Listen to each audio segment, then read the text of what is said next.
పసిడి ప్రియులకు good news. కొన్ని రోజుల క్రితంతో పోలిస్తే బంగారం ధరలు కాస్త ఊరటనిస్తున్నాయి. ఇటీవల 1,00,000 మార్కు దాటి పరుగులు పెట్టిన పసిడి ధర వెనక్కి తగ్గుతూ వస్తోంది.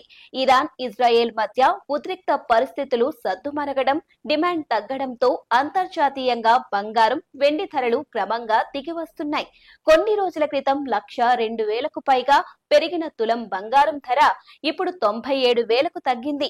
అంటే దాదాపు 5,000 వరకు ధర తగ్గింది. అయితే భవిష్యత్తులో ధరలు మరింత తగ్గే అవకాశం ఉంటుందంటున్నారు బులియన్ మార్కెట్ నిపుణులు. బంగారం, వెండి ధరలు స్వల్పంగా తగ్గాయి. దేశీయంగా 24 క్యారెట్ల బంగారం 10 గ్రాముల ధర 97,260 ఉండగా 22 క్యారెట్ల ధర 89,150 రూపాయలుగా ఉంది. 10 గ్రాముల బంగారంపై 160 మేర ధర తగ్గింది. వెండి కిలో ధర 100 తగ్గి 107,700గా ఉంది. 24 క్యారెట్ల బంగారం ధర 97,260 ఉంటే 22 క్యారెట్ల గోల్డ్ ధర 89,150 రూపాయలుగా ఉంది. కిలో వెండి ధర 1,17,700గా ఉంది.